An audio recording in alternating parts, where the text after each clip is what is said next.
সভার সম্মানিত সভাপতি মহাশয়, সম্মানিত ওলামায়ে কেরামগণ, সামনে উপবিষ্ট এলাকার অন্যান্য এলাকা থেকে আগত দিনদার পরেশগার বাবা জীবন যুবক বন্ধুরা, পর্দানাসীন মা বোনেরা, আপনাদের সকলকে আন্তরিক শুভেচ্ছা মোবারকবাদ জানাচ্ছি। ভাই, অনেকটা রাত হয়েছে, আপনারা আমার সঙ্গ দিলে আমি 1-1 ঘন্টা থাকবো।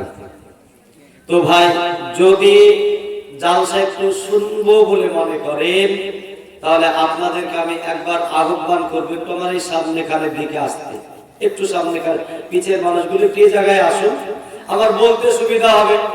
ভালো না লাগলে বাড়ি চলে যাবেন, ঘুমাবেন, মেলা রাত হয়েছে, আমার আপত্তি নেই, কিন্তু পিছিয়ে যে একবার এসে এই সামনেকার জায়গাটা পূরণ করুন।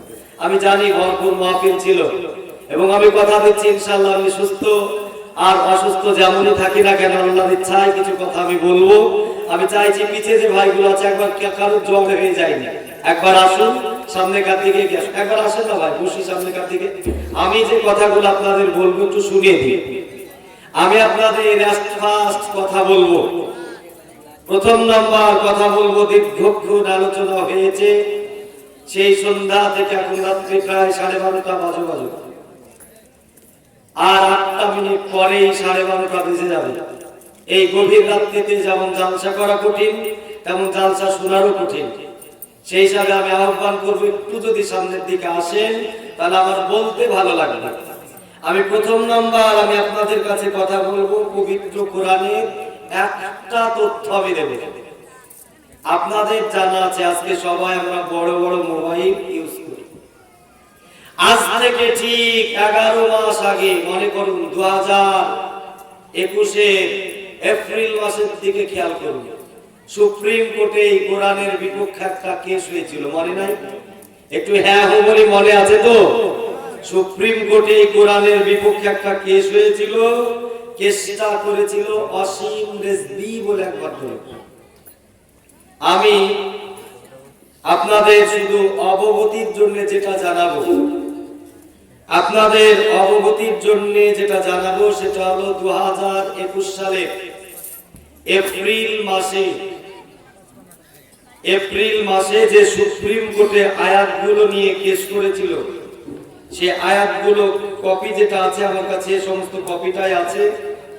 ওই কপিটা আমি আপনাদের কাছে সুন্দর করে কোন কোন আয়াতগুলো নিয়ে কেস করেছে সেটা আমি 2 মিনিট বলবো, বেশি করব না।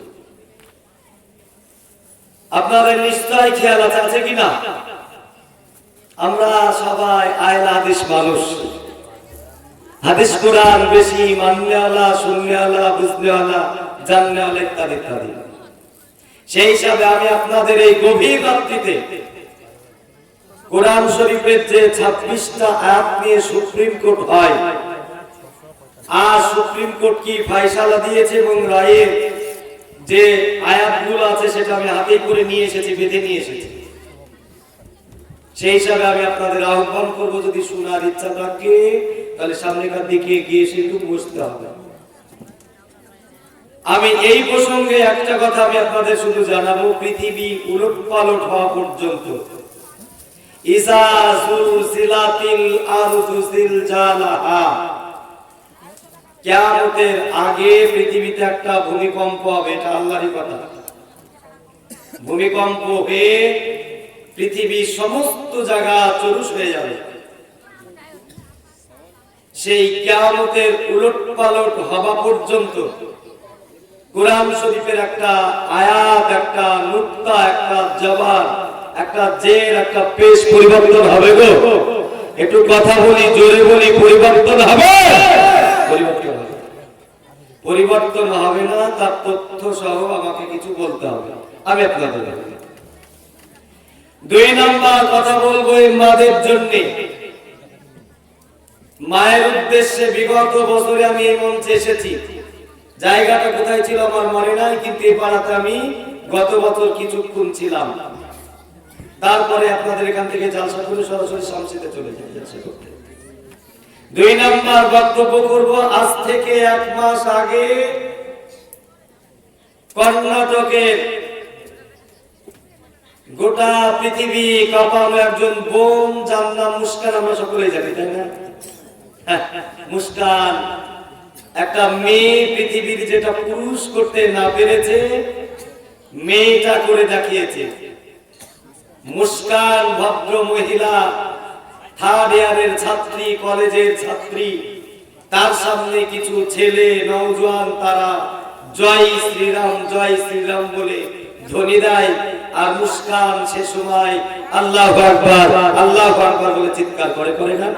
পৃথিবীতে তাকে নিয়ে অনেক কিছু আলোচনা সমালোচনা হয়েছে। আমি শুধু এই জায়গায় এইটাই বলবো, মা এবং এই বাহাদুরের নওজোয়ানকে জানাতে চাই, এক মুস্কান পৃথিবীতে, এক আল্লাহর ধ্বনিতে সারা পৃথিবী কম্পমানিত।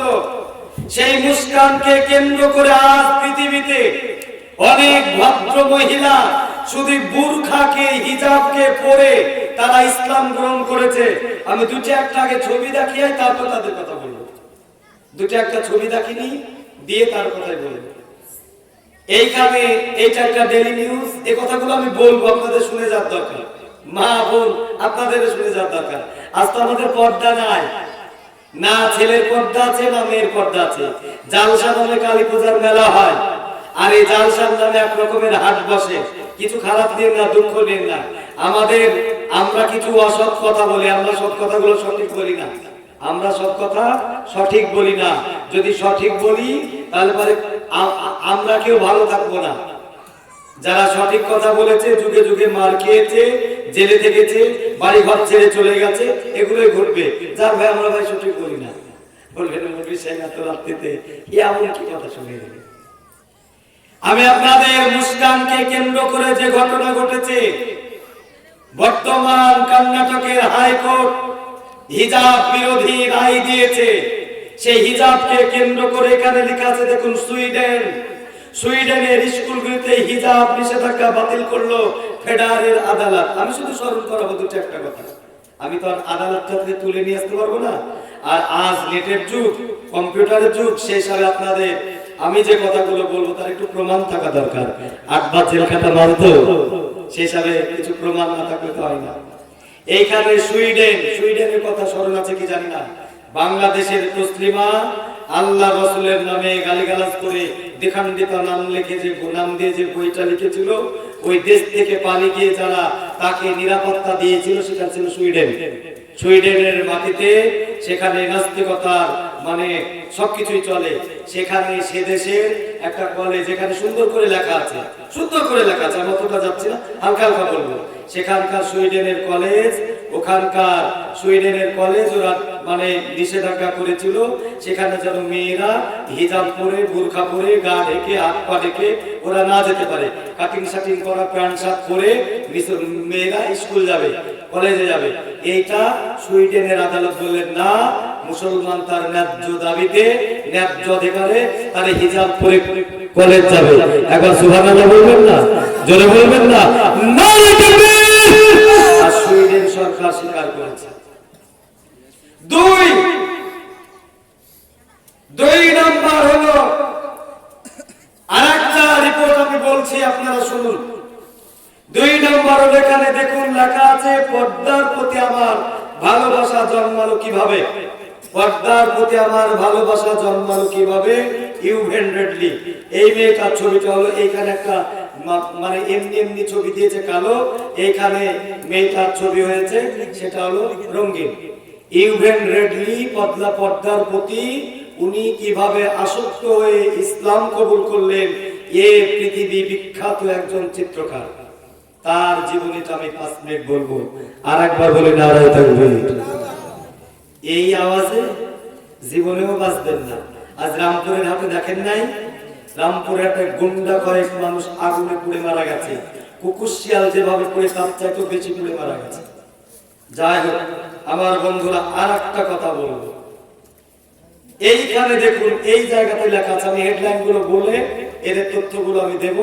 এইখানে লেখা আছে, হিজাব পরে অভিনয় করে অনুপ্রেরণা পান চিলিক। হিজাব, মেয়েরা হিজাব পরে মুখটা ঢেকে, গাটা সুন্দর করে ঢেকে অনুপ্রেরণা পান চিলিক একজন চিত্র জগতের অভিনেত্রী, সিনেমার নায়িকা, উনি বললেন, মুস্কান তুমি শুধু একা নাও, আমি হিজাব পরিধান করে অভিনয় করেছি। এই বিষয়টা আমার নজরে আসার পরে আমি আজ ইসলাম গ্রহণ করছি। তার যে ইসলাম গ্রহণ করার ছোট্ট চরিত্র আমি একটু বলবো, আর একবার বলি নারায়ে তাকবীর। এতগুলো কথা আমি আপনাদের সামনে দুটোই কথা বলবো, বাকি আর আজ আপনাদের দিকে এগোবো না। তো মসজিদের জালসা, মসজিদ করতে এসেছেন আপনারা। মসজিদ করতে এসে আপনাদের কাছে মসজিদ সম্পর্কে আমি আরেকটা চরিত্র আপনাদের বলি। যেহেতু হিজাব নিয়ে এসে গেল, তাহলে হিজাবের এইখানে দেখুন একটা ছবি বেরিয়েছে পেপারটায়, লেখা আছে মার্কিন মুলুকে এই প্রথম হিজাব পরিধান। এই পত্রিকাগুলো মানে কাটিং করে রেখেছে আপনাদের জন্য। এখানে লেখা আছে দেখুন, মার্কিন মুলুকে এই প্রথম হিজাব পরিধাতা টিভি সঞ্চালিকা। মার্কিন আমেরিকার মাটিতে প্রথম এক মুস্কানের পর্দার প্রতি আসক্ত হয়ে নারায়ে ধ্বনিতে আল্লাহু আকবারে মার্কিনের প্রথম, একদম মার্কিনের জন্ম হওয়ার পর থেকে নিয়ে বিগত দিন পর্যন্ত কেউ টিভিতে বসে বসে সঞ্চালকের দায়িত্ব পালন গায়ে কাপড় দিয়ে করে না। ওখানকার মেয়ের এত বড় কাপড়, মানে গোটাটাই ফাঁকা, এত দূর ঢাকা, মানে এখান থেকে এই খুব হলে 1-1.5 হাত ঢাকা, বাকি সবটাই ফাঁকা। ওই রকম পোশাকেই মার্কিন মুলুকে সংবাদ প্রচারণা করায়। মার্কিন মুলুকের এই ভদ্র মহিলা বললেন, মুস্কান তুমি একা নাও, আমি মুসলিম হিসেবে তোমাকে দেখে আমি শিখিয়ে দিলাম যে আজ কিভাবে পর্দার প্রতি আসক্ত হতে হয়। ভদ্র মহিলা আজ মুস্কানের কথার পর পরে আজ মার্কিনের মাটিতেও হিজাব পরে টিভিতে সঞ্চালিকার দায়িত্ব পালন করছে। আর একবার বলি নারায়ে তাকবীর। সেই হিসাবে আমি এই ঘটনাটাকে কেন্দ্র করে আগামী আর কিছু তথ্য দিয়ে ইনশাআল্লাহ আমি আপনাদের কাছ থেকে বিদায় নেব। বেশি সময় আমি নেব না, 8 ঘন্টা 45 মিনিট, খুব হাইস্ট হলে একদম 1 ঘন্টা, তার বেশি আমি ইনশাআল্লাহ এই গভীর রাত্রিতে ওয়াজ করব না বলেই আমি নিয়াত করলাম। এই 1টা ঘন্টা থাকবেন তো নাকি? একটু হ্যাঁ বলি থাকবে তো, না বাড়িতে ঘুমান, আমার আপত্তি নাই। আমি আমার এই বসুন এইটা আমি করি না, এইটা আমার অভ্যাস নাই। কেন জানেন? একটা কথা শুধু আপনাদের বলেছি শুরুতেই, যে যদি আপনাদের ভালো লাগে, রাসূল যেভাবে ওয়াজ করেছেন, সাহাবারা যেভাবে বসেছেন, বসা সুন্নতি তারিকা না হলে ওখানে শয়তান আপনাকে গুঁতো দেবে। যার জন্য আমি বলেছিলাম ফাঁকা জায়গাগুলো একটু পূরণ করে বসুন, কিন্তু আপনারা আমার কথাটা তো শুনেন নাই। গত রাত্রিতেও মঞ্চে উঠেছি 11:30টায়, নেমেছি 1:30টার সময়। এরকম করে পর প্রায় রাত্রি জালসা হয়ে আছে। আর এই সবাই মিলে এখন সিদ্ধান্ত নিয়েছে দেব বেটাকে লাস্টের বেলায় দে, যে কটা লোক বসে থেকে থাকবে। তো আমি আবারও বলছি, ভালো লাগলে একটু সামনের দিকে আসুন, এসে একটু বসুন। আপনাদের কারো জ্বর হয়ে যায়নি, আমার খুব কষ্ট লাগছে। ভাঙা গলায় কথা বলা কত কষ্টে, কত বেদনার, যারা বক্তা তারাই জানে। আমি সেই হিসাবে ভাই, আপনারা হয়তো এই জালসার সামনের দিকে এসে কষ্ট করছেন, যে বুঝতে চাইছেন না, কিন্তু রাসূল সাল্লাল্লাহু আলাইহি ওয়াসাল্লাম বলছেন যে শুধু জালসাতে কোরআনের তেলাওয়াত, আল্লাহর কথা, নবীর কথা, রাসূলের প্রশংসা, আল্লাহর প্রশংসা হয় বলে আকাশ থেকে ফেরেশতারা নেমে এসে আপনাদের পায়ের তলে, ফেরেশতা ভাই তারা কি করে, তাদের পালকগুলো বিছিয়ে দেয়। একবার অন্তর থেকে বলে আলহামদুলিল্লাহ। ফেরেশতারা আপনাদের পায়ের তলে পাখা বিছিয়ে দেয়। আর কিছু সংখ্যক ফেরেশতা আল্লাহকে কি বলে, আল্লাহ অমুক গ্রামে দেখে এলাম কিছু নারী, কিছু পুরুষ, কিছু শিশু, কিছু যুবক, কিছু বৃদ্ধা-বৃদ্ধি, তারা তোমার প্রশংসা করছে, তোমার কথা বলছে, তোমার কথা শুনছে, নবীর উপরে দুরূদ সালাম পাঠ করছে। আল্লাহ তুমি তাদের ক্ষমা করে দাও, আল্লাহ তুমি তাদের ক্ষমা করে দাও। আপনাদের জন্য নিষ্পাপ ফেরেশতা আল্লাহর কাছে মাগফিরাতের দোয়া করছে। একবার অন্তর থেকে বলি আলহামদুলিল্লাহ, মন থেকে বলি আলহামদুলিল্লাহ। এ হলো আপনার ইতিহাস, আপনার এই জালসায় বসার ইতিহাস। ভাই আমার বন্ধুরা, সেসবে এতগুলো তথ্য দেবার আগে আপনাদের কাছে আর একটা তথ্য আমি বলেই ফেলি, কিছু মনে করিয়েন না। আমার বন্ধু, আমার ভাইরা, আমি যা বলবো সত্য বলবো, যা বলবো ডাইরেক্ট বলবো, যা বলবো একদম সরাসরি বলবো, একটা কথাও বানোয়াটি বলবো না, আর একটা কথাও বিনা প্রমাণের বাইরে আমি বলবো না। সে হিসাবে আমি আপনাদের কাছে একটা ছোট্ট তথ্য দিই। বিগত বছরে বলেছিলাম, এবছরে আমি একটাই তথ্য দেব। বিগত বছর আপনাদের বলেছিলাম, আজ যেটা অত্যন্ত লজ্জার, আজ থেকে 2 মাস আগের একটা ছবি আমার পেপারে আছে। এইখানে লেখা আছে দেখুন, মথুরার ঈদগাহের মসজিদে হিন্দুত্ববাদীদের কর্মসূচি। ভাই, এখানে আমি আপনাদের কাছে কোনো রাজনীতি করতে এসেছি কি? একটু কথা বলে করতে এসেছি? ভোট চাইতে এসেছি? আমি এমএলএ হতে এসেছি? আমি কি এখানকার প্রধান হতে এসেছি? আমি আপনাদের কিছু কথা বলতে এসেছি।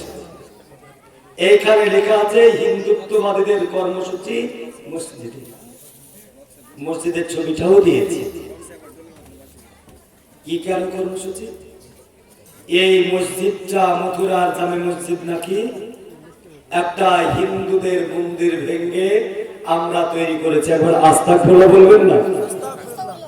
এটা বলবে। আপনার এমএলএ কে তো হিন্দুরা দখল করে নিয়েছে। এবার কিছু খারাপ লাগবে, বলবেন মৌলভী সাহেব এলাকায় এসে এ কি বলে। বাবু, তোমাকে কে কি বলেছে আমি জানি না, একটা সত্য কথা আমাকে বলতে হবে।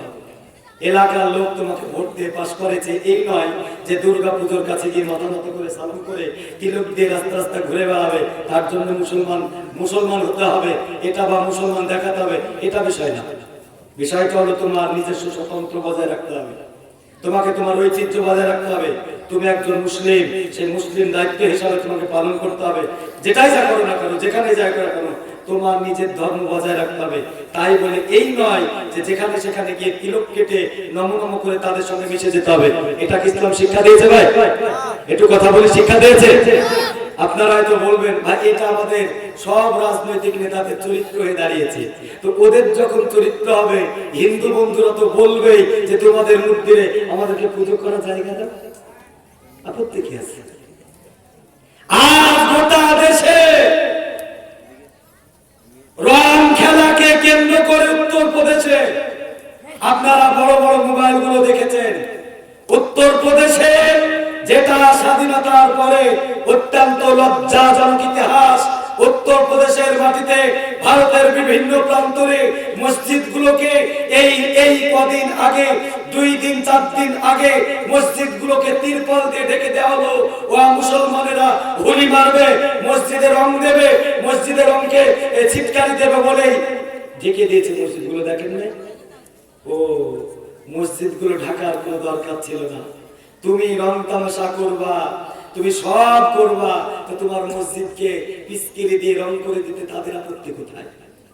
মুসলমান তোমার একটু ঈমান নাই। আল্লাহ কোরআনে নিজেই বলেছেন কিছু খারাপ নেই না। ভাই, আগামী বছর আমাকে ডাকেন আর না ডাকেন, আল্লাহ আমাকে যথেষ্ট ভালো রেখেছে। আমাকে কুকুর, শিয়াল, শুয়োর বানায়নি, মানুষ বানিয়েছে। সেসব রুজি আল্লাহ আমাকে দেবে, যেখান থেকে হোক আল্লাহ আমাকে খাওয়াবে। কারো খাওয়ার মুখোমুখি না।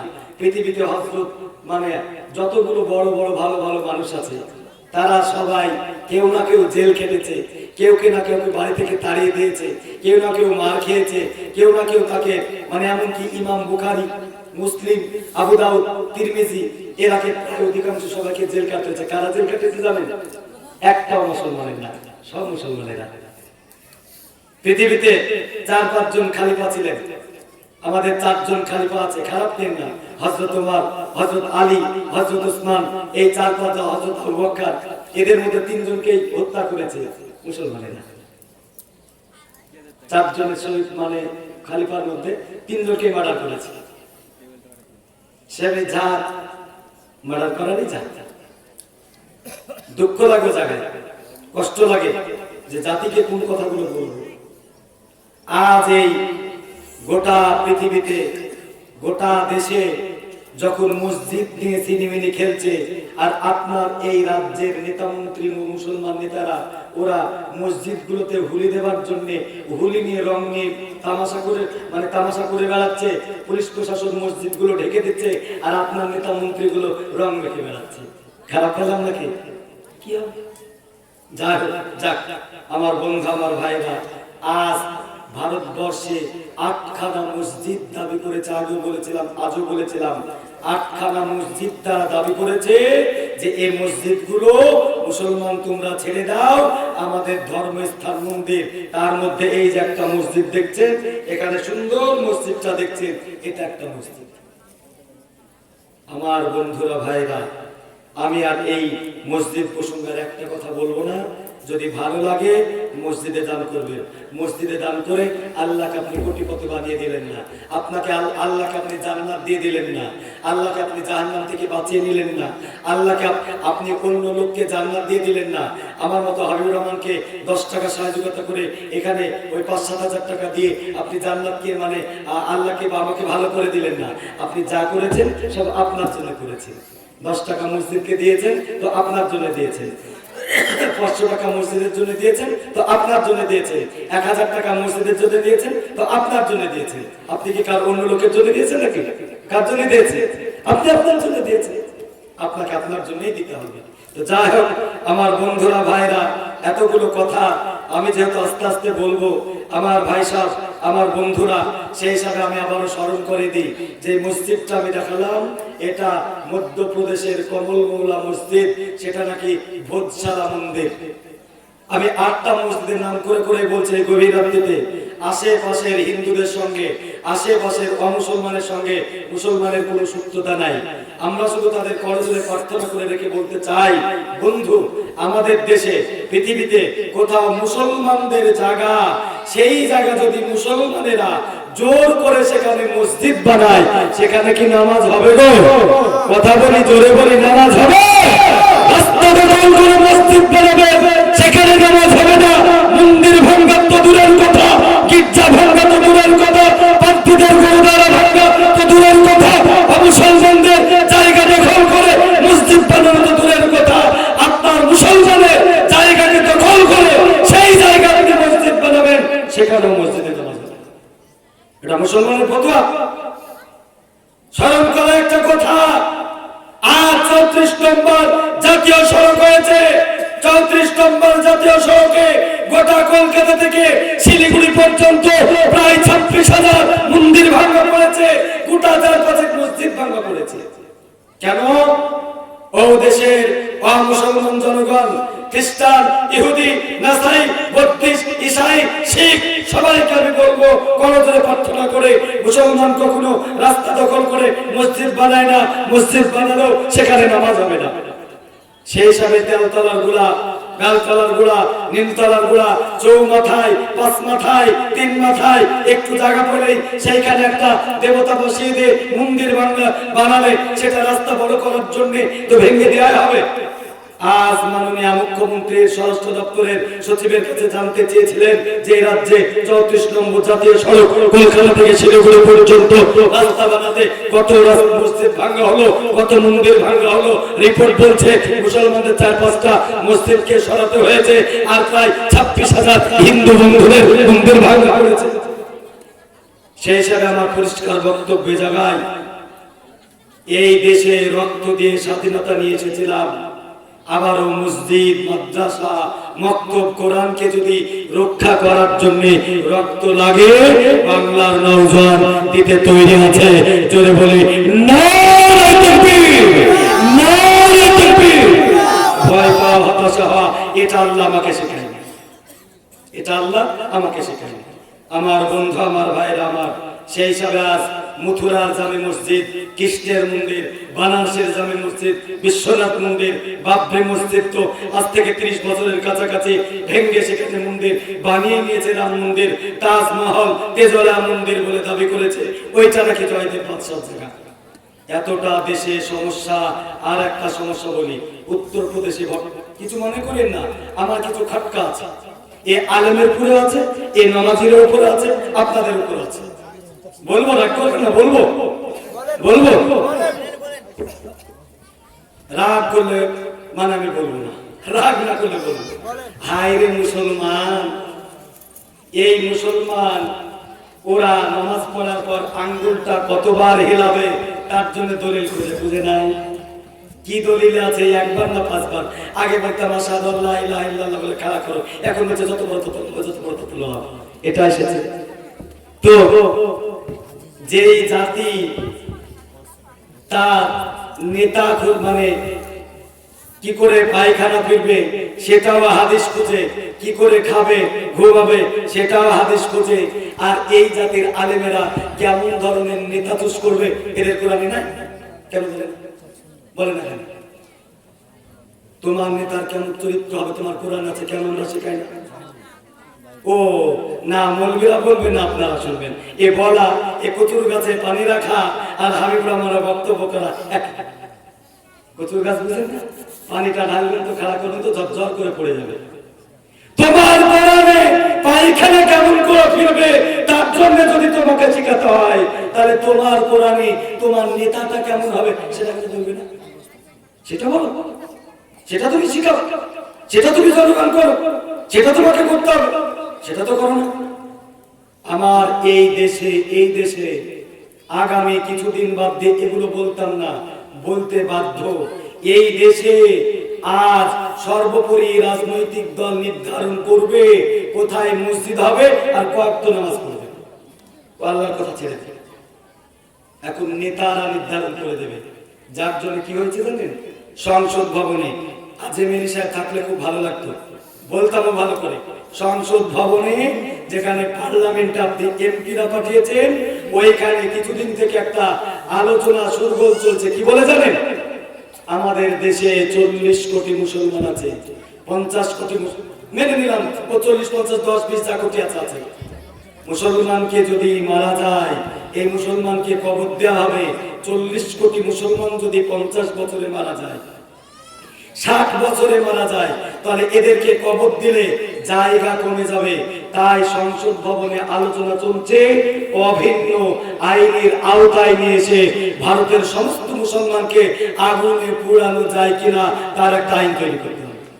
ও এইটা বললে তো কষ্ট লাগবে। নেতা বানাবা ভালো, আর ওইখানে গিয়ে আপনার আইন পাস হবে না, ওইটা কি হতে পারে? সে হিসাবে দেশে আইন আসতে যাচ্ছে, খারাপ নেন না। এ জাতি মানুষ মারা গেছে, মায়েকে অমুক লোকটা মারা গেল, 4টির সময় মাটি হবে, ওইটা নিয়ে মারামারি করতে পারে। কবরের পরে হাত তুলে দেওয়া হবে কিনা না হবে, মসজিদ গরম করতে পারে, 3টা খাট গরম করতে পারে, জালসার প্যান্ডেল গরম করতে পারে। কিন্তু এই জাতির মৌলবি এখন পর্যন্ত আপনাকে শেখায়নি যে আগামী দিন একটা আইন আসতে যাচ্ছে, এখানে কবর দেওয়া যাবে না, তোমার বাপ মাকে আগুনে পোড়াবে। এর জন্যই তো হাবিবুর রহমান খুশি, এর জন্যই তো কষ্ট লাগে। আমার বন্ধু, আমার ভাইয়েরা, সেই হিসাবে আজকের এই গভীর রাত্রির মাহফিলে আজ আমি আপনাদের কাছে গুটি গুটি আর 8টা-10টা মিনিট আমি আপনাদের কাছে থাকবো। আমার বন্ধু, আমার ভাইরা, সেই হিসাবে আমি কোরআন প্রসঙ্গ কথাগুলো বলেই দিই, মসজিদ শেষ করে দিলাম। তাড়াহুড়া করছে এই কারণে, রাত্রি অনেকটা হয়ে গেছে। সেই হিসাবে আমার বন্ধুরা, মসজিদ আমি আপনাদের কাছে জানতে চাই, কোরআনের একটা আয়াত চেঞ্জ হবে গো? কথা বলি, চেঞ্জ হবে? মসজিদের সমস্ত ফতোয়া আছে, কিছু খারাপ নেই। আরেকটা কথা বলবো, মসজিদে কিরকম কমিটি হবে, এ বেনামাজি হবে না নামাজি হবে, এলাকার সবচাইতে প্রভাবশালী ব্যক্তি হবে না টাকাওয়ালা হবে, ও মদখোর হবে না গাঁজাখোর হবে, প্রধান হবে না মেম্বার হবে, এ কোরআনে লেখা আছে। একদিনও তো বলিনি, একদিনও তো শিখাইনি না। মসজিদের ইমাম শিখিয়ে দিয়েছে 3 কাঠে দাঁড়িয়ে, খালি ফতোয়াই দিয়েছে। আমি আজ আবেদন সহকারে বলবো, মসজিদে কেমন কমিটি হবে তার বায়োডাটা এ কোরআন দিয়েছে। যদি না পারেন, আমি আপনাদের পাশে একটা স্কুল করেছি ইটাহারের মাটিতে, এখানে আমার এই পাশে 2-3টা বাড়ি পরে মেয়েটার নাম সুমি আফরোজ, ওর বাবার নামটা আমার মনে নেই। ওই মেয়েটা আনসার আলী, ওর মেয়ে আফসার ভাই, ওর মেয়েটা আমার কাছে আছে, কাছে আছে। আমি যাতায়াত করি, কলকাতায় যাই, আমার মুর্শিদাবাদ বাড়ি, কলকাতা আমার ঘর আছে, থাকি, আপত্তি নেই, মালদাতেও থাকি। সেই সবে ভাই, আপনারা না পারলে আমাকে ডেকে নিয়ে আসবেন। কোরআনে কেমন করে আপনার মসজিদের কমিটি হবে ওটা আল্লাহ বলে দিয়েছে, একদিনও তো মানেন না। সেই হিসাবে আমি একটা আয়াত করেছিলাম, আফা তুমিনুনা বিবাযিল কিতাব তাকফুরুনা বিবাস। আল্লাহ বলছে কোরআনের এক অংশ মানবা আর এক অংশ ছাড়বা, তো দুনিয়ায় তোমাদেরকে অমুসলমান দ্বারা লাঞ্ছিত করব, অত্যাচারিত করব, নিপীড়িত করব। আর আসাদ মিনাল আযাব, যবে তুমি মারা যাবা, যখন তুমি মারা যাবা তোমাকে ভয়ঙ্কর আযাবে গ্রেফতার করব, অর্থাৎ তোমাকে আমি জাহান্নামে। ও কোরআন অনুযায়ী চলবেন না, কোরআন অনুযায়ী আমার খুব মনে পড়ে যায়, বলবো আমি আইল হাদিস ছেলে, টুপিটা হানাফি হানাফি লাগে, টুপিটা হানাফি হানাফি লাগে, কারণ আমাদের আনিস ভাইকে খুন করেছে আমার পরবর্তী নেতা। আমি 8 বছর ছিলাম স্টেট লেভেলের সম্পাদক, ইউনিভার্সিটিতে 4 বছর ছিলাম জিএস, আর আমি হলাম 1977 সালের পরে 3য় নম্বর উত্তরসূরি মাদ্রাসা ছাত্র ইউনিয়নের। আমার পরবর্তী উত্তরসূরি হলো আনিস ভাইরা। এই কদিন আগে আনিসকে যেটাকে উপর থেকে ছাদ থেকে ফেলে মেরে দিল। তো ভাই আফসোস লাগে কোন জায়গায় জানেন, যে আজকে আমরা যারা আমরা মুসলমান, যারা আমরা নিজেকে মুসলমান বলে দাবি করি, আল্লাহ নিজেই বলছে তোমরা কি করবা বাবু, তোমরা যখন কোরআনের এক অংশ মানছো এক অংশ মানবা না, তখন তো তোমাদের পুরো আমি আযাব দেব। এটা আল্লাহর কথা। সে হিসাবে আযাবকে ভয় করুন, আল্লাহকে ভয় করুন, ভয় করুন স্রষ্টাকে, মেনে নিন কোরআনকে, মেনে নিন হাদিসকে, জীবন জয়লাভ হয়ে যাবে। আমার বন্ধু, আমার ভাইরা, যাই হোক আমি আপনাদের কাছে ফিরে যাচ্ছি। কোরআন প্রসঙ্গে আমি বলেছি আমার 8 ঘন্টা 40 মিনিট পার হয়ে গেছে, আপনারা কেউ টের পাননি। কিন্তু আমার বন্ধু, আমার ভাইরা, এবার আমি ফিরে যাচ্ছি কোরআনের কয়েকটা আয়াত নিয়ে। আমি আপনাদেরকে জানাতে চাই কোরআনের একটা জবার একটা জের পরিবর্তন হবে না। হবে গো? কথা বলে হবে? হবে না। আজ অসীম রেজভী নামে ভদ্রলোক এই এতগুলো পাতা দিয়ে সুপ্রিম কোর্টে জানাতে চাইলো কোরআন থেকে 26টা আয়াত চেঞ্জ করতে হবে। 2021 9 এপ্রিল সুপ্রিম কোর্টে অসীম রেজভী আবেদন করলেন কোরআন শরীফের, পবিত্র কোরআন শরীফের 10টা সূরা থেকে 26টা আয়াত, 10টা সূরা থেকে 26টা আয়াত, তার টোটাল যে আবেদন পত্রটির যে আয়াতগুলো আমার এই জেরক্সে, আমি তো আসলটা নিয়ে আসতে পারবো না, পারবো? আমাকে তো সংগ্রহ করতে হবে, জেরক্স করে, নেট ঘেটে ইত্যাদি করে।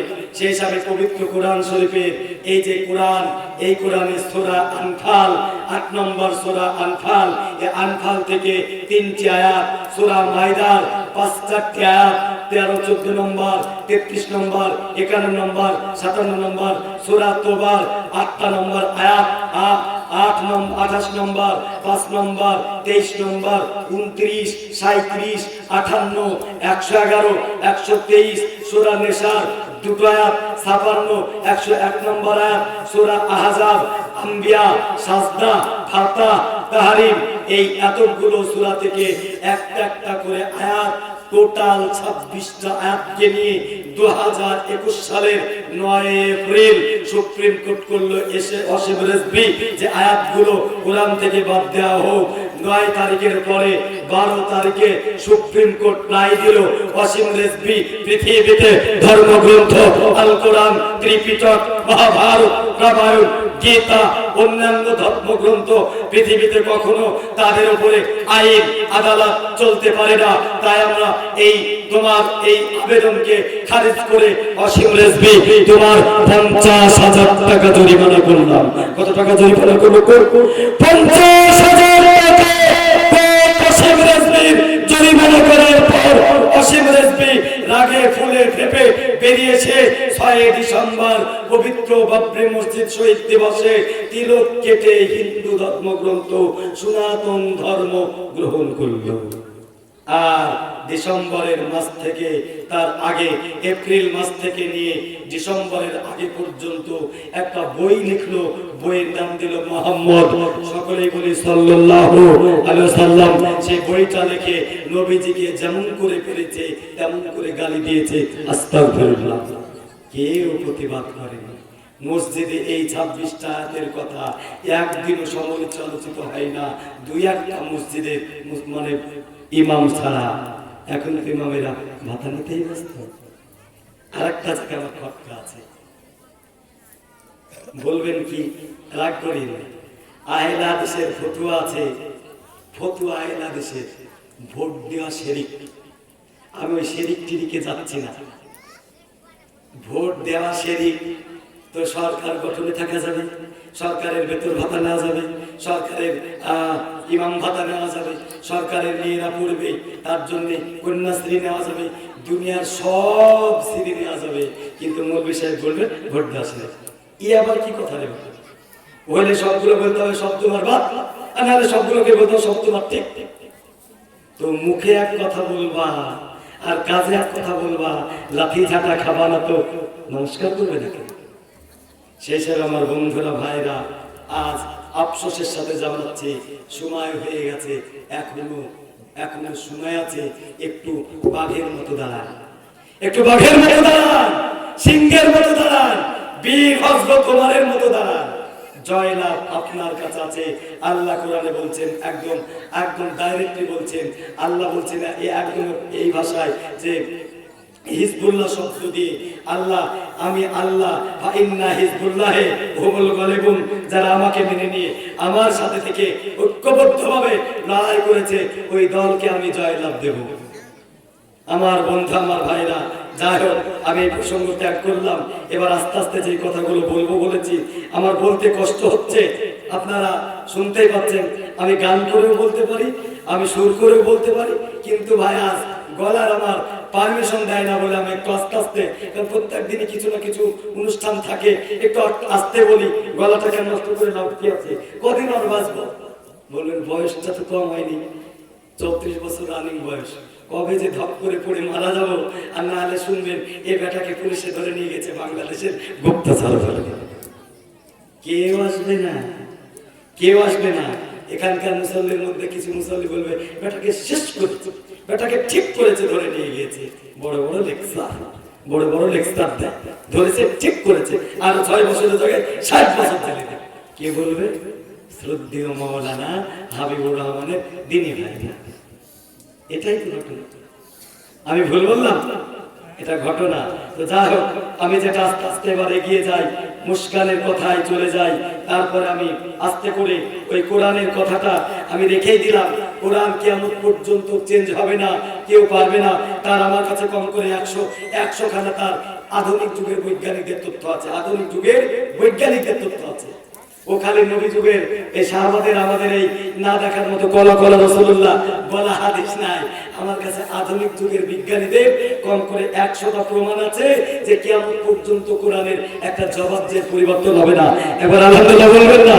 আমার বন্ধু, আমার ভাইরা, এবার মুস্কান সম্পর্কে ফিরে যায়।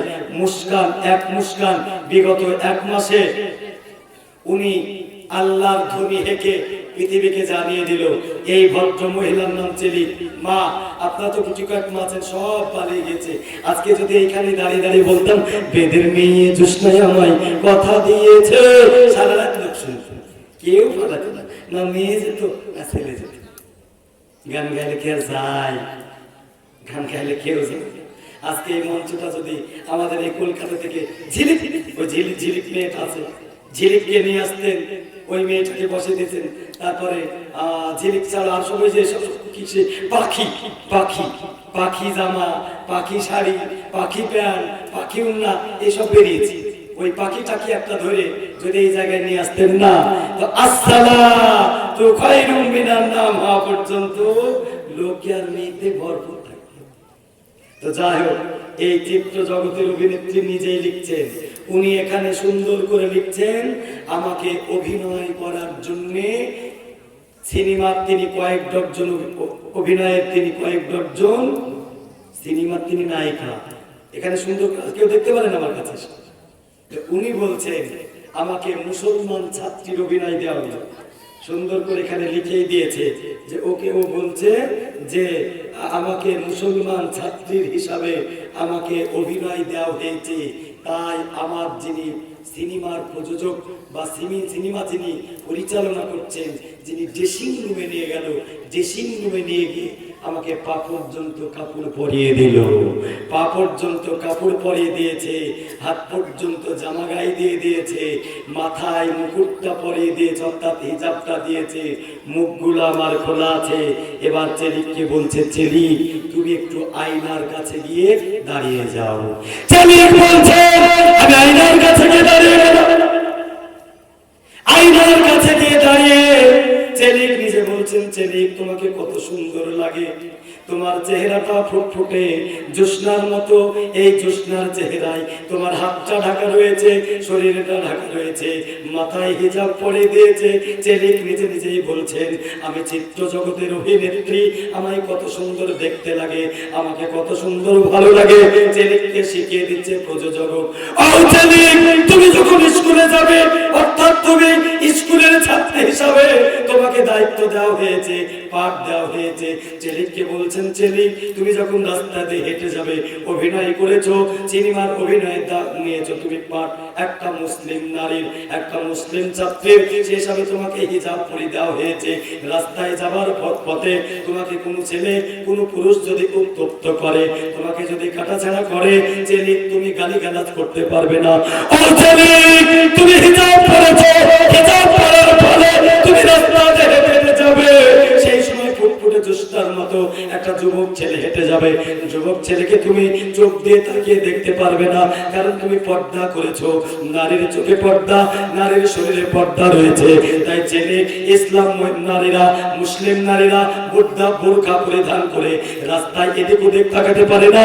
আবার চেলিককে বলছে, চেলিক তুমি ডিস্কোতে যেতে পারবে না, তুমি পর্দা করে নিয়েছো, নারীর পাঠ নিয়েছো মুসলমান, নারীর চরিত্র নিয়েছে মুসলমানের, সেই সাথে চেলিক তোমাকে ডিস্কোয় জ্ঞান চ্যান্সারে গিয়ে তুমি মদপান করতে পারবে না।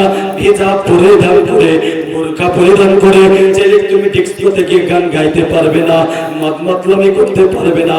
চেলিক বলছে, ও আমার প্রযোজক, আমি একজন নারী, আমি একজন নারী, সেসব আমাকে যদি বোরকা পরিধান করতে এতগুলো কথা শিখিয়ে দেয়, বোরকা পরিধান করলে মদ খাওয়া যায় না, ডান্স করা যায় না, সিনেমা জগতে গিয়ে সিনেমার সামনে বসা যায় না, বোরকা বা হিজাব পরিধান করে রাস্তা দিয়ে হেঁটে হেঁটে গেলে উন্মুক্ত যুবককে দেখা যায় না। চেলিক বলছে, শুধু হিজাব পরে, বোরকা পরে, শরীরে কাপড়টাকে মাথায় কাপড় দিয়ে এতটা সুন্দর যদি হয়ে যেতে হয়, চেলিক তুমি একটাবার বিশ্বাস করো, তাহলে মুসলমানদের মধ্যে নিয়ম নৈতিকতার দিক থেকে এরা কত উন্নত। এবার সুবহানাল্লাহ বলবেন না, জোরে বলবেন না সুবহানাল্লাহ। চেলিক বলছে, শুধু বোরকা পরে, হিজাব পরে একটা নারীকে যদি এত আদর্শিত হতে হয়, একটা নারীকে যদি এত সুন্দর হতে হয়, চেলিক তাহলে ইসলাম ধর্মটাকে বোঝো, যে ইসলাম ধর্মকে জানো, ইসলাম ধর্মে আর অন্যান্য নীতিগুলোকে মানলে কত আদর্শিত হতে হবে, কত ভালো নারী হতে হবে। তাই চেলিক বলছে, আমি আর অমুসলমান থাকবো না, চেলিক কালিমা লা ইলাহা ইল্লাল্লাহু মুহাম্মাদুর রাসূলুল্লাহ এই কালেমা পড়ে চেলিক ইসলাম কবুল করে নিলেন। একবার অন্তর থেকে বলা যায় না আলহামদুলিল্লাহ, নারে তাকবীর, আর ইসলাম কবুল করে নিলেন। অথচ নারী আজ নওজোয়ান যুবক বন্ধু, আপনি আজ ইসলামের ধারে কাছে যেতে পারেন না। আজ পুরুষকে শিখিয়ে দিয়েছে আল্লাহ, কি বলেছে? নারীকে বলেছো, নারী তোমরা ঢিলাঢালা পোশাক পরো, কোরআনে বলছে। আর নারীরা কি করছে? এ ছেলে না নারী, ওকে পিছ থেকে চেনা যায় না, চুলগুলো আমার চেয়ে একটু বড় থাকে, আমি একটু বড় বড় চুল রাখি, এটা আমার আগাগোড়া অভ্যাস। কলকাতা ইউনিভার্সিটি যখন পড়তাম, তো আমি লুঙ্গি পরে হেঁটে যেতাম, স্টেশনে যেতাম। আজহার ক্রিকেটার আজহার আছে না, কলকাতা একটা মিটিং করেছিলাম, সেই সময় একদম দিল্লি থেকে আজহারকে ডেকেছি, প্রণব মুখার্জিকে ডেকেছি, মরে গেছে বেচারা। তারপরে আপনার আমাদের দার্জিলিং থেকে ওই গোর্খাল্যান্ডের ওদেরকে ডেকেছি, মেলা লোক কলকাতায় ডেকেছি। তো আমি আমার হোস্টেলের ছেলেপিলেকে বললাম, তোরা সবাই প্যান্ট শার্ট যা পরবি ভালো ভালো পোশাক পর, আর আমি লুঙ্গি পরে আজহারকে কি করবো, ওই রিসিভ করতে যাবো। তো সারা পাঞ্জাবে লুঙ্গি পরলাম, পরে আমি গেলাম। তো এবার লুঙ্গি পরে সব ছেলেরা, আমি বললাম স্টেশনে গিয়ে কাউকে টিকিট কাটতে হবে না, চল সব ছাত্র, দুনিয়ার কি আছে, চল। এবার জানি যে আসবে, তো আমি এটা একাধিক ভাবে করেছি, আমার খুব ভালো লাগে। কলকাতায় দীর্ঘ 14 বছরের লাইফে কিছু খারাপ নেই না, আমি অধিকাংশ সময় যেখানে যেতাম না কেন, এমনি মিটিং সিটিং আলাদা, তো সে জায়গায় গিয়ে আমি কোনোদিন মানে ওই অন্যরকম ভাবে যেতে। আমার একটা ইতিহাস মনে পড়ে গেল, বলি। আমরা সবাই রোমান্টিক হতে চাই, নিজের ইসলামের পোশাক ভুলে যাই। তো ডন বস্কো কলেজের আমি মুসলিম অতিথি হিসাবে গেলাম, মুসলিম অতিথি হয়ে ডন বস্কো কলেজে গেলাম। ডন বস্কো কলেজের বিশাল বড় মঞ্চ, সেই মঞ্চে বুদ্ধিস্টরা এসেছে, সেই মঞ্চে খ্রিস্টানের